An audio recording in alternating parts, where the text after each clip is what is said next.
ரித்தீஷ் மற்றும் ஆகாஷ் பாஸ்கரன் செய்த தவறு துணை முதலமைச்சரான உதயநிதி ஸ்டாலின் வீட்டு வாசல் வரை வந்து நிற்பதாக பாஜக மாநில செயலாளர் எஸ்.ஜி.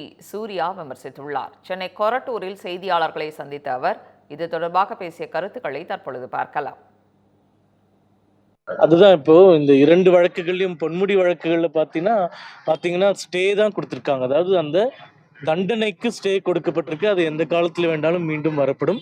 செந்தில் பாலாஜி அவர்களுடைய வழக்குல பாத்தீங்கன்னா எந்த உலகத்துல எங்கேயுமே நடக்காத வகையாக பாதிக்கப்பட்டவர்கள் குற்றவாளிகளாக ஆக்கப்பட்டிருக்கின்றனர். 1000 பேர் வேலை வேண்டும் என்று பணம் கொடுத்து ஏமாந்தவர்கள் அவங்களை விக்டிம்ஸா பண்ணாம கல்பிரிட்ஸா மாற்றிய ஒரே வழக்கு இந்த வழக்கு தான்.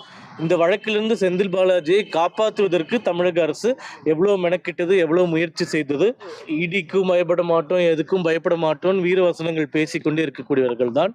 அவர்களுடைய நெருங்கிய நண்பர்களான ரத்தீஷ் அவர்களும் ஆகாஷ் பாஸ்கரன் அவர்களுக்கும் அமலாக்கத்துறை சம்மன் கொடுக்கப்பட்டும் இன்னும் ஆஜராகாம இருக்காங்க.